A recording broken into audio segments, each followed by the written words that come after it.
L'essentiel, en 30 secondes, les probiotiques sont des bactéries vivantes que vous ingérez, alors que les prébiotiques sont les fibres qui nourrissent les bactéries déjà installées dans votre intestin. La recherche indique qu'un probiotique s'implante rarement de façon durable, tandis que nourrir votre propre flore transforme l'écosystème sur le long terme. Le point central n'est pas la souche que vous avalez, mais votre capacité à produire du butyrate, un acide gras qui entretient la paroi intestinale et calme l'inflammation. Pour la majorité des gens, ce sont donc les prébiotiques qui méritent la première place, avec quelques exceptions importantes que je détaille plus bas.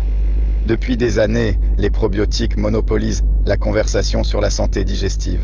On les trouve en gélules, en boissons, en poudre, avec la promesse de rééquilibrer votre flore. En tant que médecin qui s'intéresse à la longévité, je préfère poser la question autrement, car ce que montre la recherche déplace le centre de gravité du débat. Le vrai enjeu n'est pas seulement d'avaler de nouvelles bactéries, mais de savoir si vous nourrissez correctement celles qui vivent déjà en vous. Prébiotiques ou probiotiques, quelle est la différence exactement? Commençons par les définitions, car la confusion vient souvent de là. Les sociétés savantes qui font référence sur le sujet ont fixé un cadre clair. Un probiotique désigne un micro-organisme vivant qui, administré en quantité suffisante, apporte un bénéfice à celui qui le consomme. Un prébiotique, lui, désigne un substrat que vos propres micro-organismes utilisent de façon sélective et qui apporte à son tour un bénéfice pour la santé. La nuance paraît technique, mais elle change tout dans la pratique quotidienne. Quand vous prenez un probiotique, vous introduisez des passagers. Quand vous consommez un prébiotique, vous fertilisez le sol dans lequel vos bactéries résidentes vont prospérer. Le tableau ci-dessous résume ce qui les distingue. Critères, prébiotiques, probiotiques, ce que c'est des fibres fermentescibles, inulines, pectines, amidon résistants. Des micro-organismes vivants, bactéries, levures, rôle principal, nourrir les bactéries déjà présentes, apporter de nouvelles bactéries ou les trouverelles, oignons, poireaux, artichauts, légumineuses, bananes peu mûres, yaourt, kéfir, choucroute, gélules de ferment duré de l'effet modifie, l'écosystème sur la durée est fait, souvent transitoire, implantation rare quand ils aident le plus pour la majorité des gens, au quotidien après une cure d'antibiotiques, situation digestive précise prudence, à réduire en cas de SIBO ou de ballonnement marqué, pas toujours bien toléré en cas de SIBO. Faut-il vraiment prendre des probiotiques en gélule? C'est la question que beaucoup de personnes se posent devant le rayon des compléments. Ma lecture des données est nuancée. Les probiotiques ont une vraie utilité dans des contextes précis, par exemple pour accompagner la récupération digestive après une prise d'antibiotiques. Ce que la recherche montre, en revanche, c'est qu'une souche avalée s'installe rarement de manière permanente et qu'aucune preuve solide ne démontre qu'elle repeuple durablement votre flore. Elle traverse, elle agit un temps, puis elle cède la place aux bactéries qui étaient déjà chez vous. Les bonnes bactéries poussent d'elles-mêmes quand l'environnement leur convient. C'est pour cette raison que je considère les prébiotiques comme le levier le plus solide pour la plupart des gens. Une fibre bien choisie ne se contente pas de passer. Elle change durablement la composition de l'écosystème en donnant l'avantage aux espèces bénéfiques. Autrement dit, plutôt que de rajouter sans cesse des graines, on peut d'abord s'occuper de rendre le terrain fertile. Le butyrate, le carburant qui fait tout le travail dans votre côlon, si je devais retenir une seule molécule dans cette histoire, ce serait le butyrate. Il s'agit d'un acide gras à chaîne courte que vos bactéries fabriquent lorsqu'elles fermentent les fibres. Loin d'être un simple déchet, il est le carburant privilégié des cellules qui tapissent votre côlon. La recherche estime qu'il fournit de l'ordre de 70% de l'énergie de ces cellules.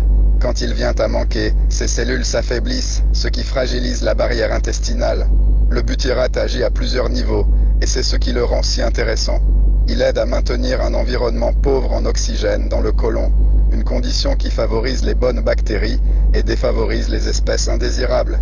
Il participe aussi à la formation des jonctions serrées, ces points de soudure entre les cellules qui gardent la paroi étanche. Enfin, il possède un effet apaisant sur l'inflammation locale. Le butyrate active également une voie de régulation appelée PPR, qui fonctionne comme un interrupteur du métabolisme des cellules intestinales, ce qui explique pourquoi soigner son microbiote est un vrai levier pour optimiser son métabolisme. Un détail compte ici, aucune bactérie ne fait ce travail seule.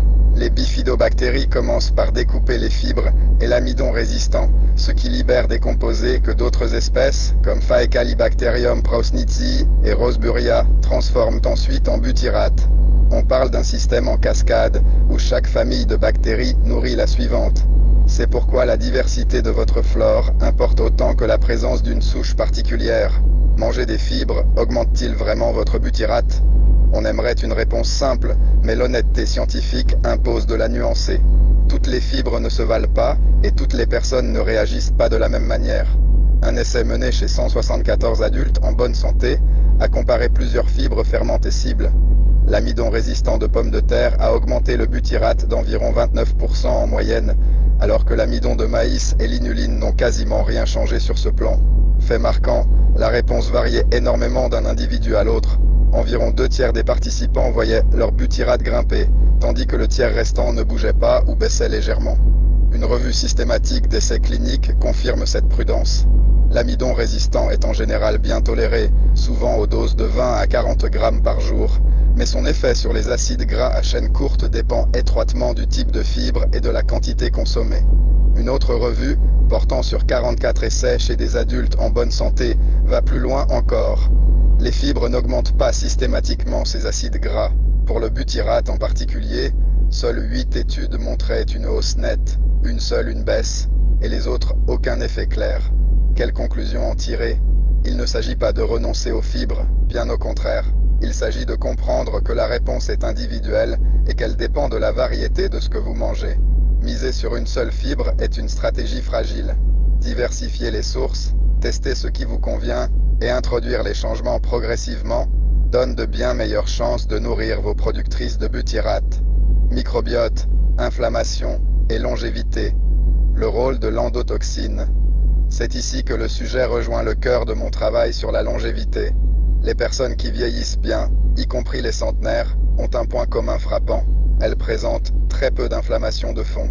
Or, le microbiote intestinal est l'un des grands régulateurs de cette inflammation silencieuse que l'on appelle parfois inflammaging. Le mécanisme est le suivant.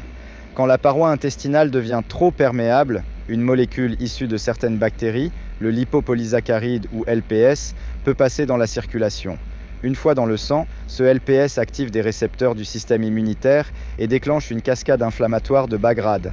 Entretenue sur des années, cette inflammation participe au terrain des maladies cardiovasculaires, neurodégénératives et métaboliques. Le butyrate joue ici un rôle protecteur, car en renforçant les jonctions serrées, il réduit cette perméabilité et limite la fuite de LPS. Certaines fibres fermentescibles, en particulier l'inuline, sont associées à une meilleure étanchéité de la barrière. Pour d'autres, comme la pectine, le bêta-glucane et l'amidon résistant, les données restent plus préliminaires.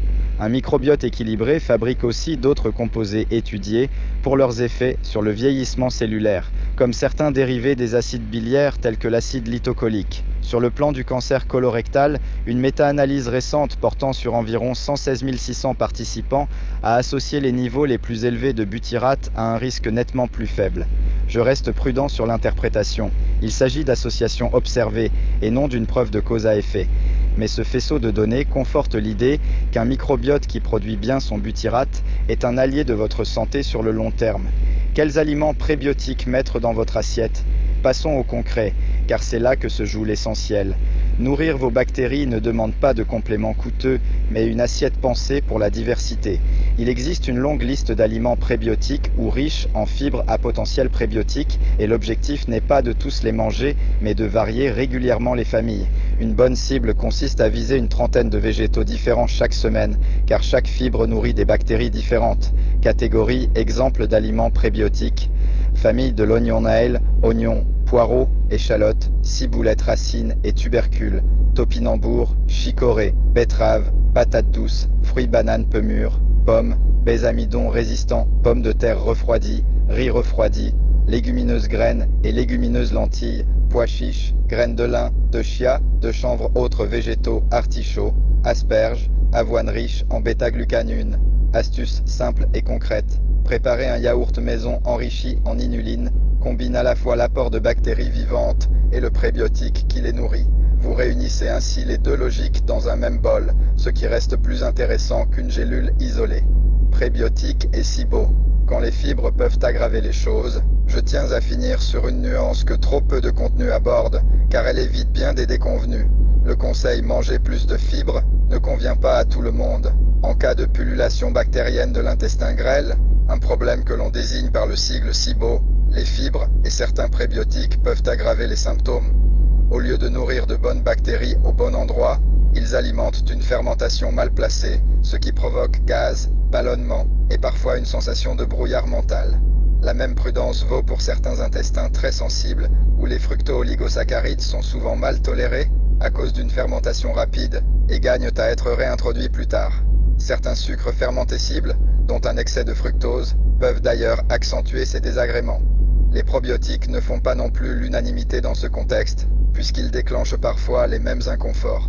Quant à la supplémentation directe en butyrate, elle n'a rien d'anodin et ne se justifie que dans des situations précises, lorsque la production naturelle est réellement insuffisante. Le principe reste le même, on privilégie d'abord la production endogène par les fibres et on ajoute des molécules que si le terrain le réclame vraiment.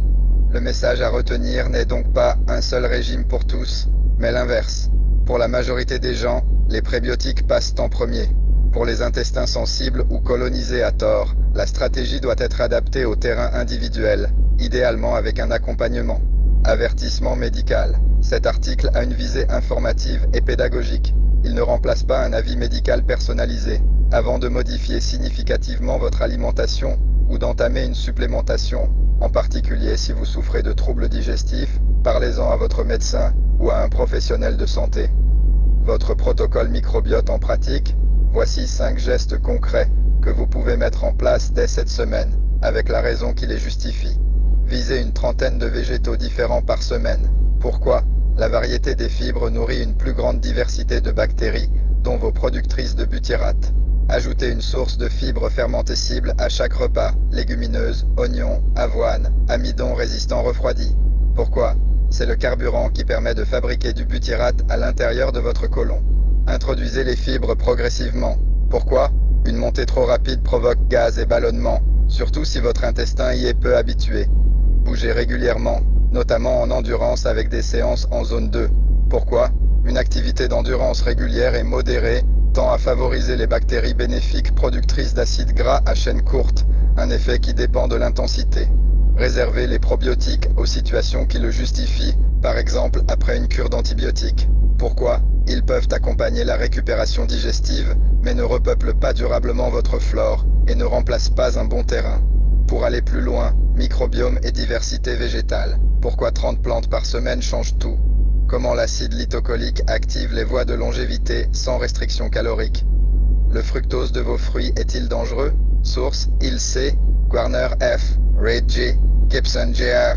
et L, Nature Reviews Gastroenterology and Hepatology, 2014, DOI, Des, Bell 38, Nergastro, 2014, 696 Gibson Jr., Hodkins R, Sanders M.A. et L, Nature Reviews Gastroenterology and Hepatology, 2017, DOI, Des, Bill 38, Nergastro, 2017, 75 Baxter N.T., Schmidt A.W., Venkataramana, et al. MBO, 2019, DOI, Des, Illa 28, MBO, 02566, to 18 sub M, Montroy J, Dahamza, et al., The American Journal of Clinical Nutrition, 2022, DOI, Des, Del 93, IJCN, NCAP Forondo, Vinellife, Biscotti B, Martini D, et Ala Nutrients, 2022, DOI, 10, 3380, Nugatar, 23259, Eugada, et Ala Nutrients, 2025, DOI, 10, 30 Instagram, numéro 702 231 52.